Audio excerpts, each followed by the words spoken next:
하나님 말씀은 창세기 21장 1절부터 7절 말씀입니다. 창세기 21장 1절에서 7절 말씀을 우리 한 절씩 교독하겠습니다. 여호와께서 말씀하신 대로 사라를 돌보셨고 여호와께서 말씀하신 대로 사라에게 행하셨으므로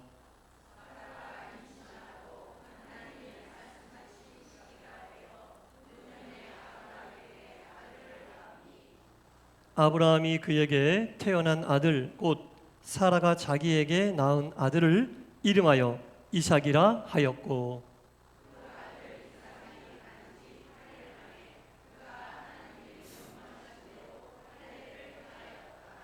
아브라함이 그의 아들 이삭이 그에게 태어날 때에 100세라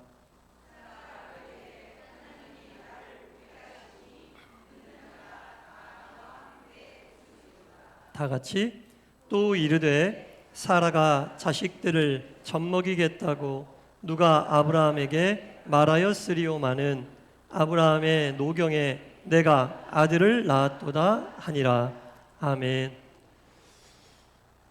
폭염 속에서도 귀한 주일 하나님의 전에 나오신 여러분 모두를 주님의 이름으로 환영하고 축복합니다.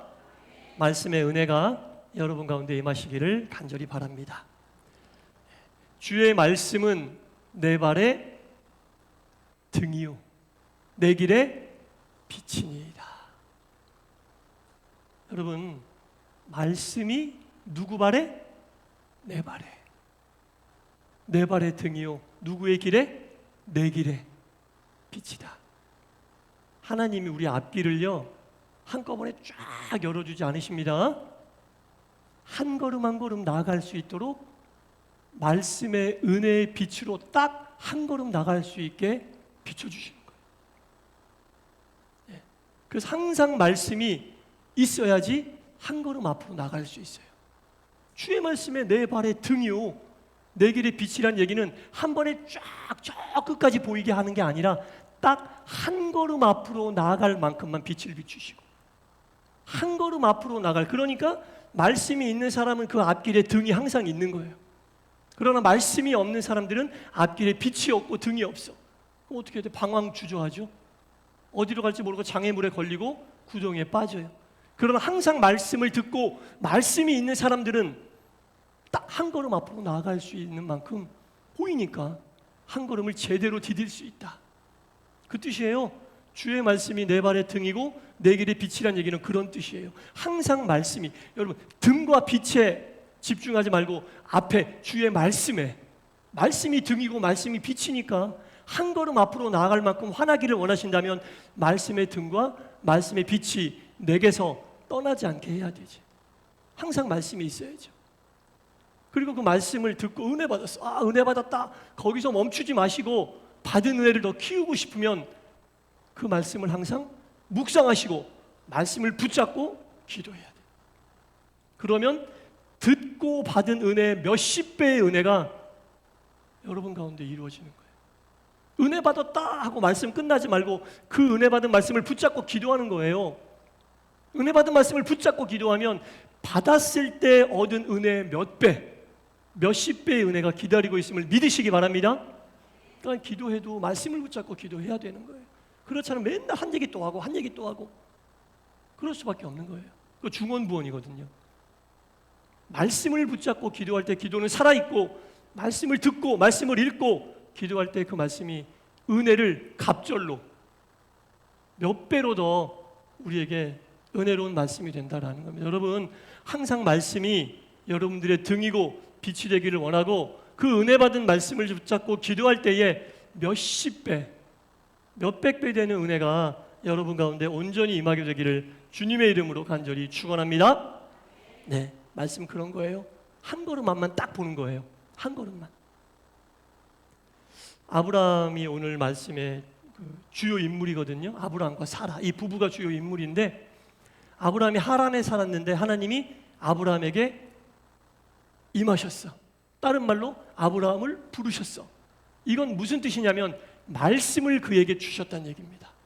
하나님에게 부름받았다는 얘기는 말씀이 나에게 임했다는 얘기예요. 말씀이 나에게 임하지 않고 하나님의 부르심을 받다, 다 신비주의예요.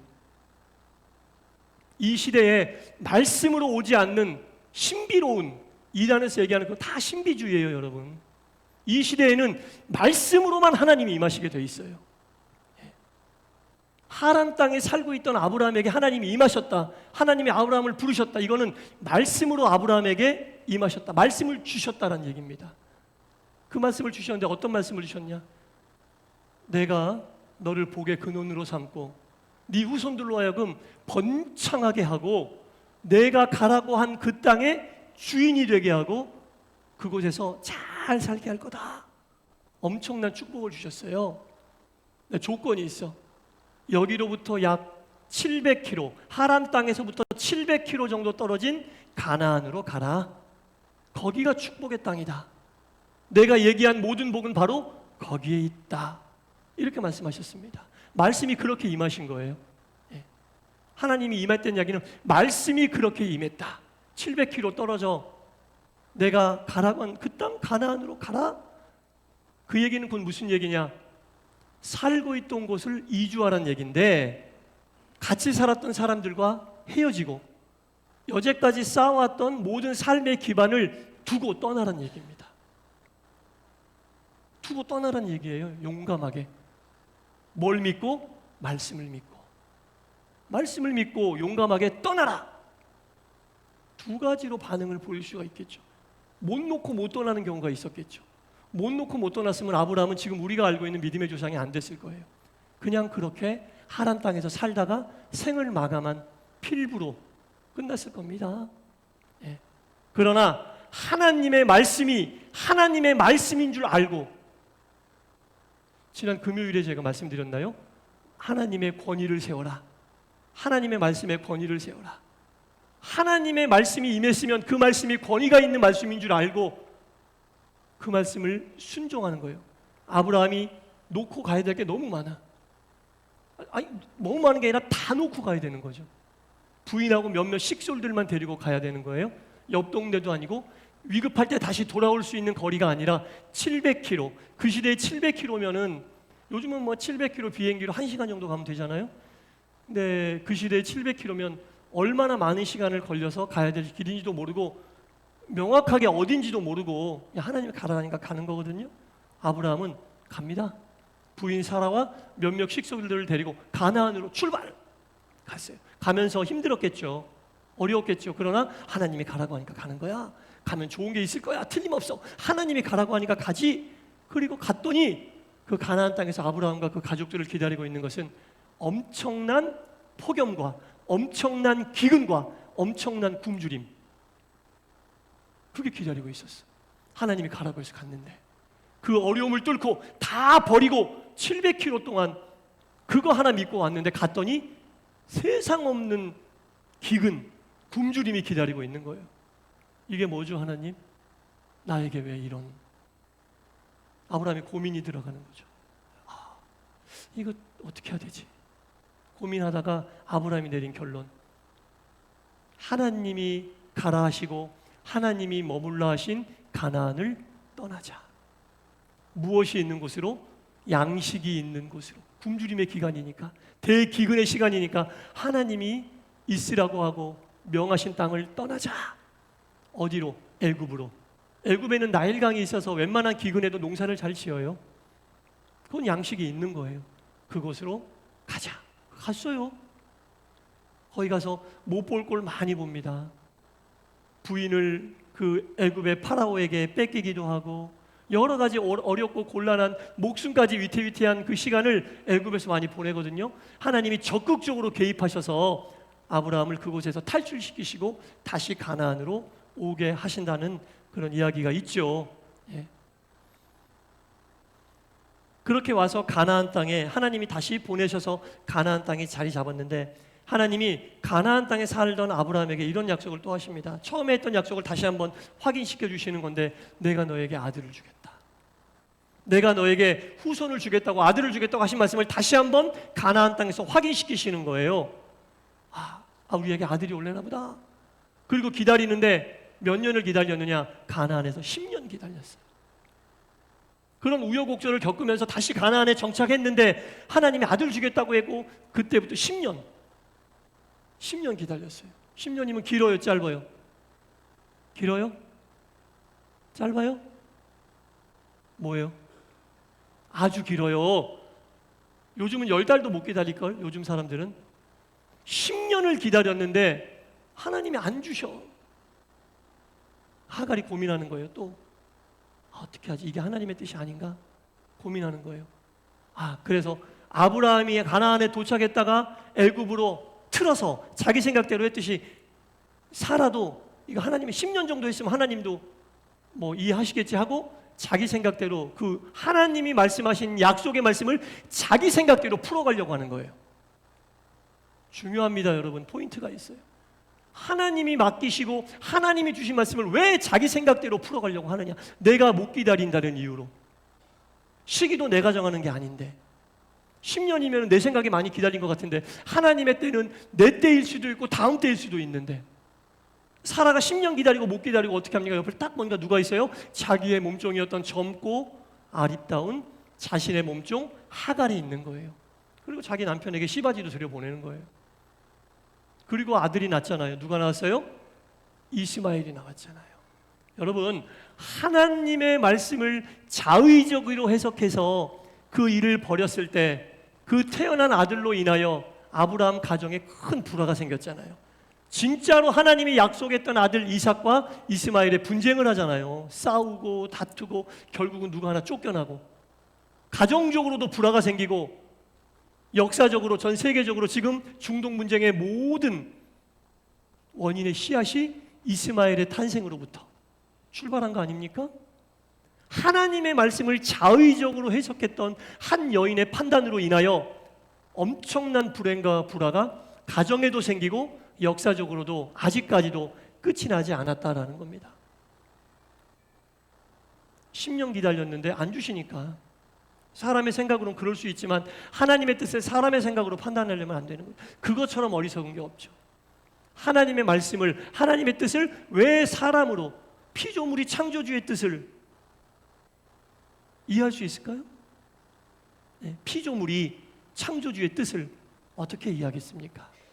이해 못하는 거죠. 그런데 피조물이 창조주의 뜻을 자의적으로 해석해서 하나님의 말씀을 자기 뜻대로 이렇게 만들어가려고 하는 모습이 사라에게서 있었다라는 거죠. 하나님이 아브라함과 사라를 정말 엄청 사랑하시긴 했나 봐요. 그 10년 지나고 플러스 15년 총 25년이 지났을 때 아브라함 나이 100세 때 진짜 아들을 주셨어요. 왜? 하나님의 약속은 이루어지니까.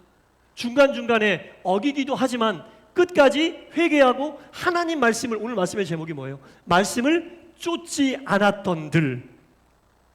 누가 실수 안 합니까? 누가 잘못 안 합니까?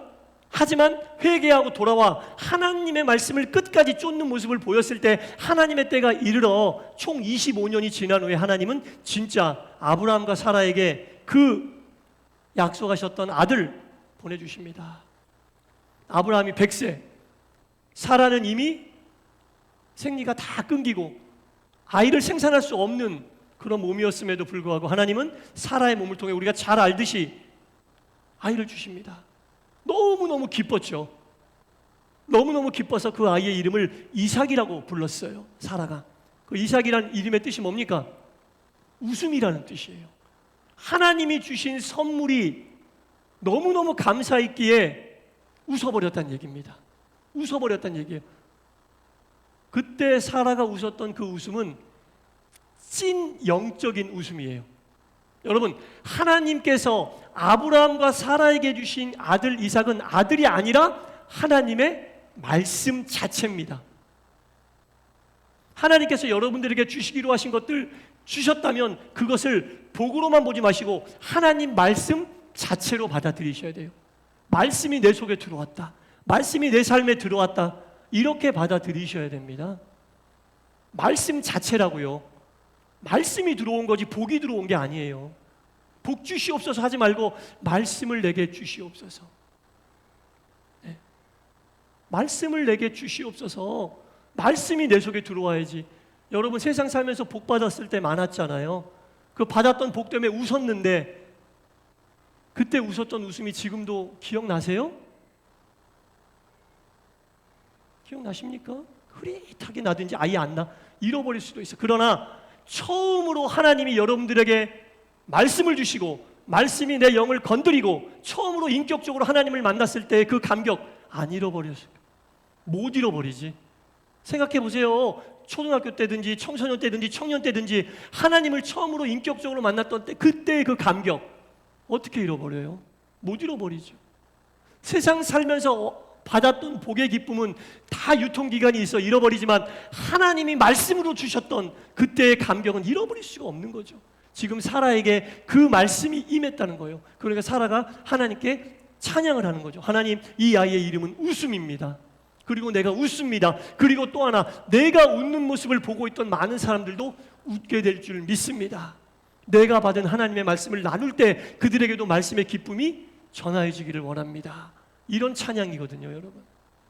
우리가 이 세상 살면서 웃는 웃음이 오늘 본문 속 사라가 웃었던 그 웃음이 되기를 간절히 바랍니다. 잠깐 웃고 잊어버리는 웃음 말고, 복으로 오는 웃음 말고 말씀으로 오는 웃음. 아멘. 말씀으로 오는 웃음이 찐이고 영적인 웃음이에요. 하나님, 말씀을 내게 주시옵소서. 말씀으로 인하여 웃게 하여 주시옵소서. 그게 오늘 본문 속 사라가 웃는 웃음이다라는 겁니다. 그래서 오늘 본문을 봐도요, 말씀이라고 하는 단어가 4번이나 나와요. 21장 1절에 보면 여호와께서 말씀하신 대로, 또 보면 그 후반부에 말씀하신 대로, 또 2절에 보면 하나님이 말씀하신 시기가 되어, 하나님이 말씀하신 시기가 되어. 밑줄 치세요. 내가 정한 시기가 아니라 누가 정한 시기? 하나님이 말씀하신 시기. 굉장히 중요한 거예요, 이게. 이것 때문에 많이 넘어지고 엎어지고 중간에 포기하거든요. 하나님이 말씀하신 시기가 되어 건강도 찾고 물질 회복도 오고 관계도 회복되고 자녀 회복도 오고, 하나님이 말씀하신 시기, 그때까지 버티고 견디는 건 누구의 몫이다? 오롯이 우리의 몫이다. 그게 신앙생활이에요. 그게 신앙생활이에요, 여러분. 그게 믿음의 길이에요, 여러분. 하나님의 말씀을 붙잡고 하나님이 말씀하신 시기에까지 기다리는 것. 내 마음은 급하지만 내 주여 뜻대로 행하시옵소서. 내 주여 뜻대로. 누구의 뜻이에요? 주님의 뜻대로. 주님 뜻대로 행하시옵소서거든요. 그걸 기다리는 것이 성숙한 믿음이고, 그걸 버티고 견디는 것이 단단한 믿음이다라는 겁니다. 어찌됐건 끝까지 말씀을 붙잡고 쫓았던 아브라함과 사라는 하나님의 시기가 되어 하나님이 주신 말씀, 하나님이 주신 아들 이삭을 얻었고, 그때 웃었던 그 웃음이 찐 웃음, 영적인 웃음, 말씀을 통해 얻은 복으로 인하여 웃는 웃음이다라는 겁니다. 사랑하는 성도 여러분, 바라기는 여러분들 모든 삶 속에 오늘 본문에 사라가 웃었던 웃음이 충만히 임하게 되기를 간절히 축원합니다. 세상이 주는 웃음은 그 다음, 웃지 말란 얘기가 아니라 세상이 주는 웃음은 그 다음, 그리고 말씀으로 인하여 말씀의 복으로 인하여 임하는 웃음이 진짜 찐 웃음임을 알고 그 웃음을 얻기 위하여, 웃기 위하여 버틸 것은 버티고 견딜 것은 견디되, 오늘 말씀처럼 말씀을 쫓는 일을 멈추지 말고 끝까지 말씀을 쫓아 여러분 인생에 하나님이 주시는 참된 웃음으로 가득 차게 되기를 다시 한번 주님의 이름으로 간절히 축원합니다. 기도하겠습니다. 하나님, 아브라함과 사라는 하나님의 약속의 말씀을 붙잡고 하란에서 가나안 땅까지 갔고, 말씀을 붙잡고 중간중간에 실수도 하고 잘못도 했으나 중요한 것은 끝까지 말씀을 쫓는 삶을 멈추지 않았을 때에 하나님의 말씀대로 하나님의 시기가 되어 하나님의 말씀, 곧 아들 이삭을 얻게 되는 찐 웃음, 참 웃음을 웃을 수 있었나이다. 주님, 이 시대를 살아가고 있는 우리들, 아브라함과 사라처럼 말씀을 붙잡고 말씀의 인도함대로 살고 있습니다. 물론 중간중간 실수도 하고 잘못도 합니다만 끝까지 말씀의 표대에서 시선을 거두지 않게 하시고 말씀을 쫓아 하나님의 시기가 되어 오는 말씀의 복이 온전히 임하게 하시고 삶 속에 하나님이 주시는 말씀의 복으로 충만히 채워 주시옵소서. 예수님 이름으로 기도드리옵나이다. 아멘.